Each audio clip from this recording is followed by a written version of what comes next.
SFIയിൽ ചേരാൻ വിസമ്മതിച്ചതിന് ഹോസ്റ്റൽ മുറിയിൽ മകന്റെ ചോര കൊണ്ട് SFI സിന്ദാബാദ് എന്നെഴുതിച്ചു. റാഗ് ചെയ്യുമെന്ന് ഭീഷണിപ്പെടുത്തി അംഗത്വമെടുപ്പിച്ചു. പൂക്കോട് വെറ്റിനറി കോളേജിൽ SFIക്ക് കോടതി മുറിയുമുണ്ടെന്ന വിവരങ്ങളാണ് ഇപ്പോൾ പുറത്തുവരുന്നത്. മുൻ PTA പ്രസിഡന്റ് വെളിപ്പെടുത്തൽ കേരളത്തെ ഞെട്ടിച്ചിരിക്കുകയാണ്. പൂക്കോട് വെറ്റിനറി കോളേജിൽ വിദ്യാർത്ഥിയുടെ മരണത്തിൽ കേസ് ദുർബലപ്പെടുമെന്ന ആശങ്ക ശക്തമാണ്. പ്രതികൾക്കെതിരെ കൊലക്കുറ്റവും ക്രിമിനൽ ഗൂഢാലോചനയും അടക്കമുള്ള വകുപ്പുകളില്ലെന്നതാണ് ഇതിന് കാരണം. കൊലപാതക ശ്രമം പോലും ചുമത്തിയിട്ടില്ല. സിദ്ധാർത്ഥിൻ്റേത് ആത്മഹത്യയാണെങ്കിൽ പോലും ഹോസ്റ്റലിലുണ്ടായ ക്രൂരമർദ്ദനം കൊലപാതക ശ്രമത്തിന് സമാനമാണ്. ഭക്ഷണവും വെള്ളവും പോലും നൽകിയില്ലെന്നതും ഗുരുതരമാണ്.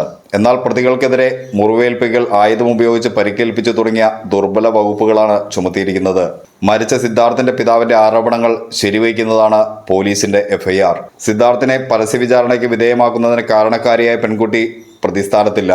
ഇതെല്ലാം കേസിനെ അട്ടിമറിക്കാനുള്ള നീക്കമായി തന്നെയാണ് വിലയിരുത്തപ്പെടുന്നത്.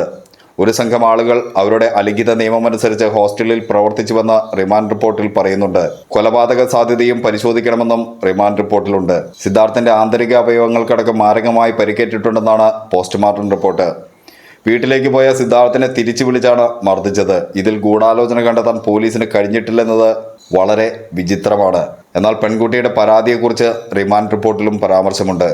ഈ പരാതിയെ തുടർന്നുള്ള ഗൂഢാലോചന തന്നെയാണ് സിദ്ധാർത്ഥിനെ തിരിച്ചു വിളിക്കാൻ കാരണം. എന്നാൽ റാഗിംഗ് നിരോധന നിയമപ്രകാരമുള്ള കുറ്റം നിലനിൽക്കുന്നതിനാൽ കേസ് ദുർബലപ്പെടില്ലെന്നാണ് പോലീസിന്റെ വാദം.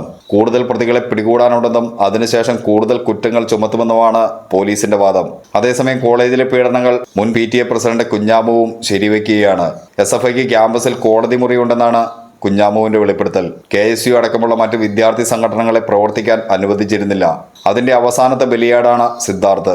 SFIയിൽ ചേരാൻ വിസമ്മതിച്ച മകനെ കൊണ്ട് ഹോസ്റ്റൽ മുറിയിൽ മകന്റെ ചോര കൊണ്ട് തന്നെ SFI സിന്ദാബാദ് എന്നെഴുതിച്ചു. റാഗ് ചെയ്യുമെന്ന് ഭീഷണിപ്പെടുത്തി മകനെ SFIയിൽ അംഗത്വമെടുപ്പിച്ചു. മകന്റെ പഠനം മുടങ്ങുമെന്ന് ഭയന്നാണ് അന്ന് പ്രതികരിക്കാതിരുന്നതെന്നും കുഞ്ഞാമു വിശദീകരിക്കുന്നുണ്ട്.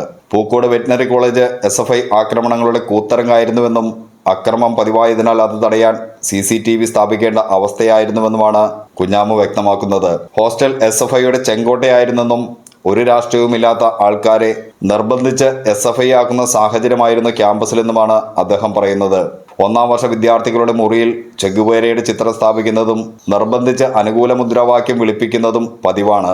ഈ വെളിപ്പെടുത്തലോടെ SFIയിൽ ഉൾപ്പെട്ട 1-2 ആൾക്കാരെന്ന പാർട്ടിയുടെ വാദമാണ് പൊളിഞ്ഞിരിക്കുന്നത്. എൻ്റെ മകൻ ഒരു രാഷ്ട്രീയത്തിലും വിശ്വാസമില്ലാത്ത വ്യക്തിയായിരുന്നു.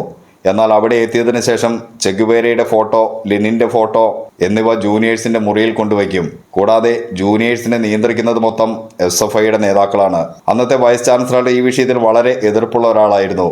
അന്നത്തെ ഡീൻ SFIയുടെ ഈ പ്രവർത്തനങ്ങളെ നിയന്ത്രിക്കാൻ 2011-14 കാലഘട്ടത്തിൽ ക്യാമ്പസിനുള്ളിൽ CCTV ക്യാമറ സ്ഥാപിച്ചിരുന്നു. ഹോസ്റ്റലിന്റെ അടുത്തേക്ക് ആർക്കും പ്രവേശനമില്ലായിരുന്നു. ഹോസ്റ്റൽ അറിയപ്പെടുന്നത് തന്നെ ചെങ്കോട്ട എന്നായിരുന്നു എന്നാണ് കുഞ്ഞാമു വെളിപ്പെടുത്തുന്നത്.